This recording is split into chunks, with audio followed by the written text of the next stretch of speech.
Setelah belajar Python ya, jadi kita akan langsung ke yang namanya library dari Python ya. Jadi di sini ada yang namanya Pandas ya. Jadi Pandas itu adalah open source untuk data analis dan manipulasi data. Base-nya dia pakai bahasa Python ya. Jadi ini sangat penting sekali untuk kita yang belajar data scientist. Terus apa aja yang kita akan pelajari di sini? Sebenarnya cukup banyak juga ya. Jadi kita akan belajar tentang akses data ya. Kita akan akses data atau indexing, terus ada transformasi data juga, ada reshaping data, ada grouping data, terus ada merging data frame juga. Jadi banyak ya, rame teman-teman. Terus yang kita harus butuhkan adalah kita harus menginstal Pandasnya terlebih dahulu ya. Jadi kita tinggal ke pandas.pydata.org. Teman-teman bisa pakai Anaconda di sini atau teman-teman bisa pakai pip. Jadi kalau misalnya yang belum pakai pip, teman-teman install dulu pip di sini ya. Ada pip.pypa.io. Di sini tinggal install, pilih ke installation. Di sini tinggal curl kayak gini ya. Tinggal dijalanin pakai Python ya yang udah teman-teman install. Kayak gitu. Jadi kalau misalnya setelah install pipnya selesai, jadi langsung ke si ininya ya, ke Pandasnya. Jadi kita tinggal masuk ke terminal aja. Kita tinggal ketikkan pip install gitu Pandas ya. Jadi kalau misalnya teman-teman di enter semua, kalau yang misalnya udah diinstal nanti tampilannya akan seperti ini. Tapi kalau misalnya yang belum keinstall, itu nanti tampilannya akan lebih banyak. Jadi akan mendownload dulu ya, mungkin sekitar 12-20 megabyte kurang lebih ya. Cukup ringan juga ya. Jadi langkah selanjutnya kita akan cobanya seperti sebelumnya. Kita akan pakai ini ya, Jupyter Notebook. Jadi kita arahin dulu si directory kita ke untuk project kita. Jadi cd belajar gitu, belajar Python DS ya, data science. Kita clear dulu, kita cek di sini. Oke, benar. Di sini kita tinggal gini aja, tinggal Jupyter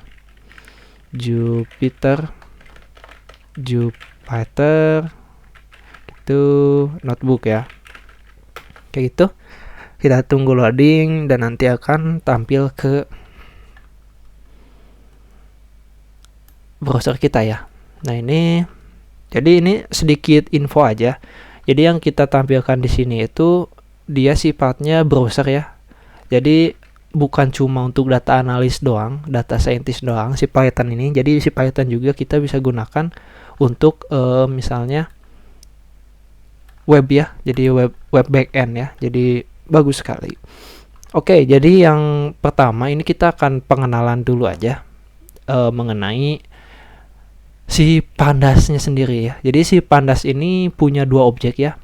Ini saya buat dulu ini ya. Saya pakai yang Python 38. Di sini saya 67 ya. 7 07. Saya 07 ya. Oke, 07 ya. Jadi 07 pengenalan gitu. Pengenalan Pandas ya. Pengenalan Pandas kita rename. Jadi di Pandas itu ada dua objek ya. Ada dua objek. Jadi ada yang namanya data gitu, data frame ya, atau disatukan ya, data frame atau df ya. Kalau misalnya disingkat itu df disebutnya. Terus yang kedua itu ada yang namanya series ya, series gitu. Ini saya di dalam komentar aja biar kalau dieksekusi nggak akan error ya. Gitu. Series ya.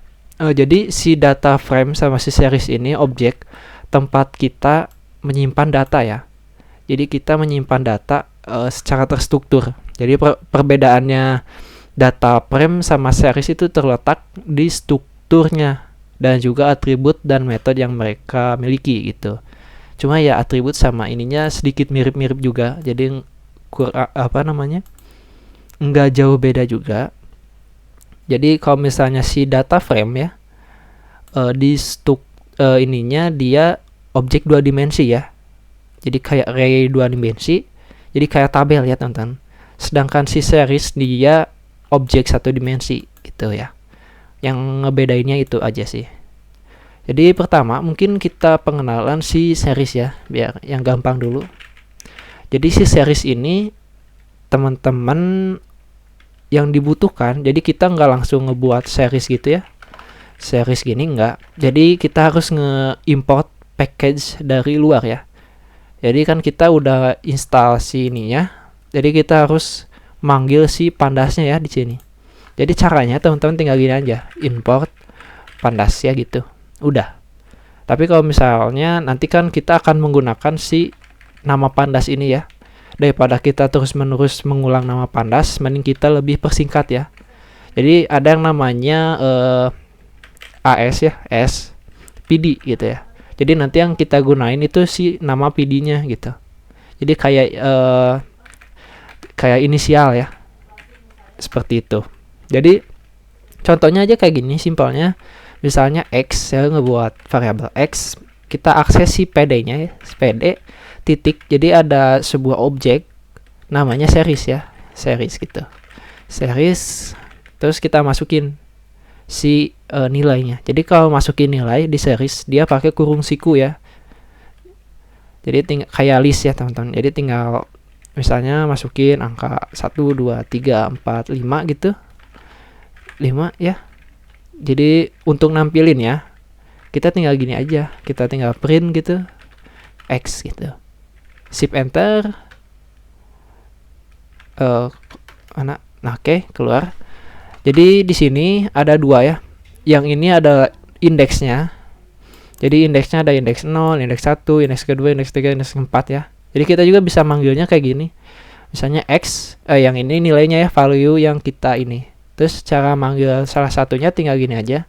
X misalnya indeks berapa, saya ingin nampilin ke indeks ke 0, tinggal gitu doang. Terus nampil angka 1. Ya, itu si ininya. Jadi kalau misalnya kita hapus, kita tampilin gitu ya. Terus di sini terdeteksi langsung si datatype-nya ya. Jadi datatype itu data type. Jadi tipe datanya dari si series ini apa? Ini ada integer 64 ya, karena kita pakai integer ya. Kita juga di sini misalnya mau pakai string itu bisa kayak gini. Kayak gitu. Kayak gitu. Kayak gitu. Kayak gitu ya, tinggal shift enter. Nanti dia akan berubah jadi string object.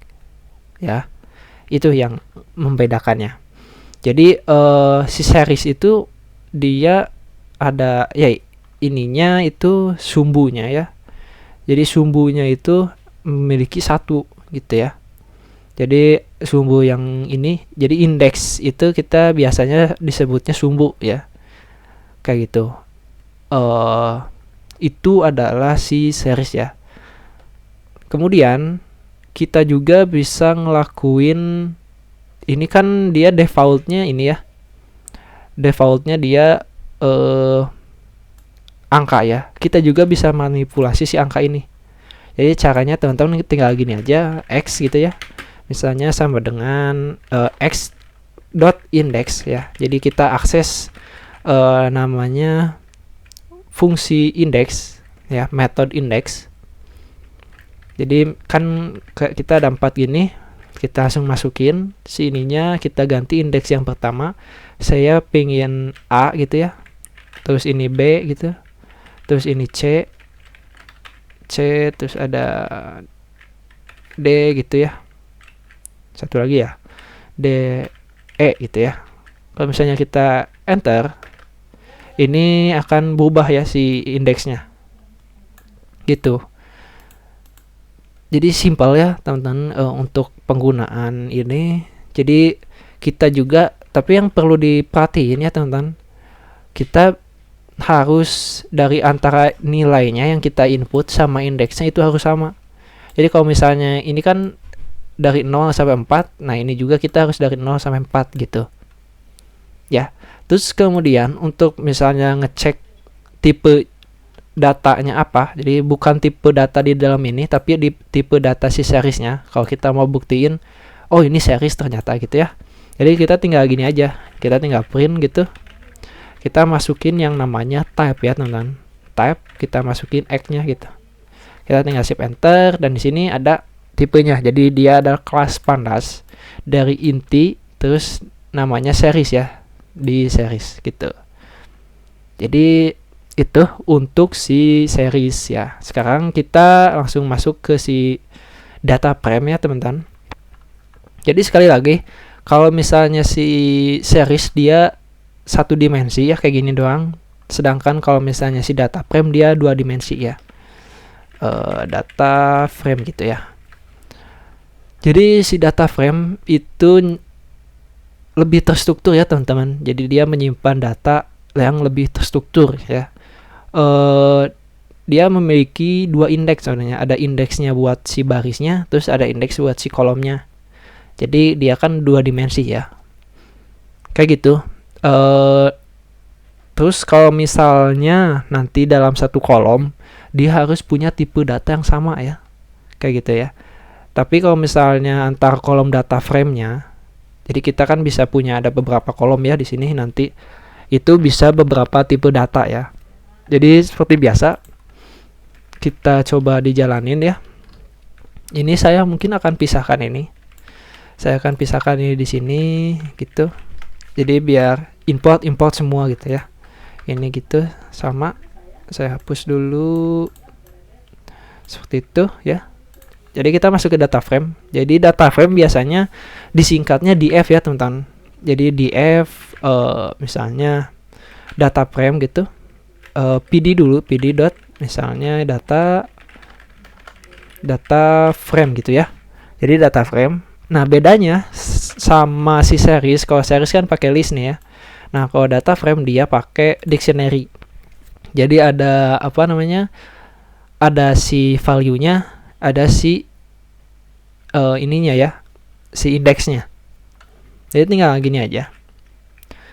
Misalnya di sini apa namanya, tipe in gitu ya, misalnya type in.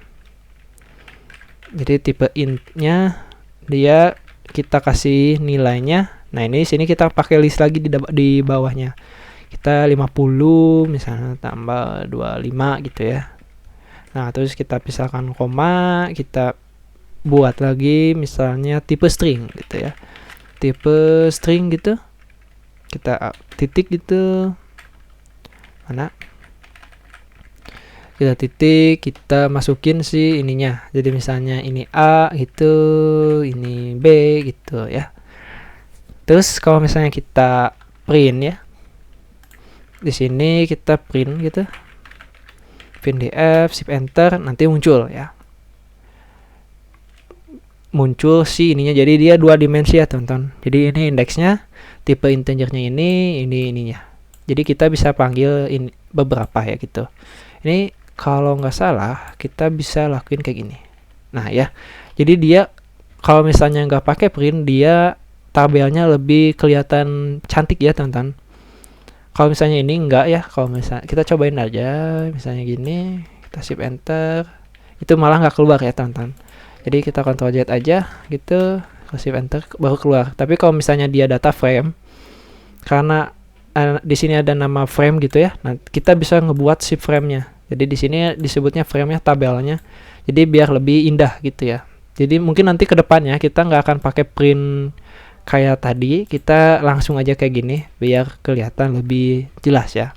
Terus mungkin aksesnya itu sama aja. Atau misalnya ini yang data type dulu ya. Kita misalnya print gitu, kita apa namanya? Type ya. Type, kita masukin CDF.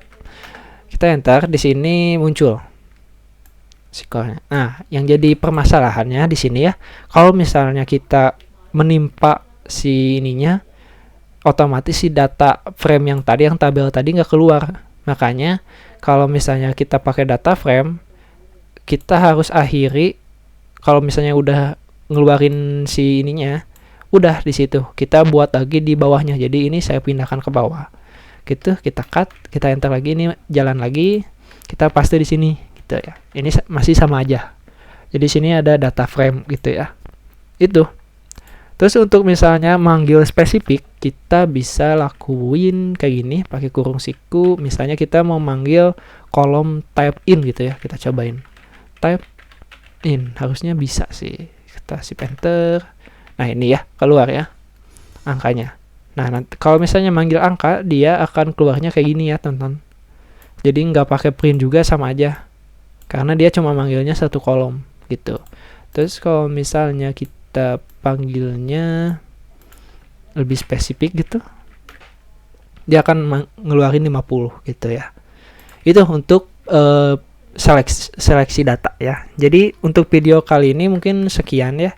Jadi mungkin kita akan lanjutkan di video kedua. Kita akan ngebahas tentang membaca file eksternal ya, teman-teman. Jadi mungkin dirangkum sedikit. Kita udah belajar yang namanya objek ya. Jadi di objek Pandas itu ada dua ya. Salah satunya ada data frame atau df. Kemudian yang terakhir adalah series. Terus kita belajar cara mengimport si Pandas yang udah kita download pakai pip ke si Jupyter kita. Terus kita belajar tentang series, yang series itu satu dimensi ya. Terus kita tipe datanya apa aja gitu. Terus kita belajar tentang data frame yang 2 dimensi, kita bisa nampilin tabel, kita bisa seleksi data gitu ya. Terus yang terakhir kita bisa nampilin tipe datanya juga. Oke. Kita lanjutkan besok. Kita akan sekali lagi kita akan belajar membaca file eksternal ya. Yuk, terima kasih.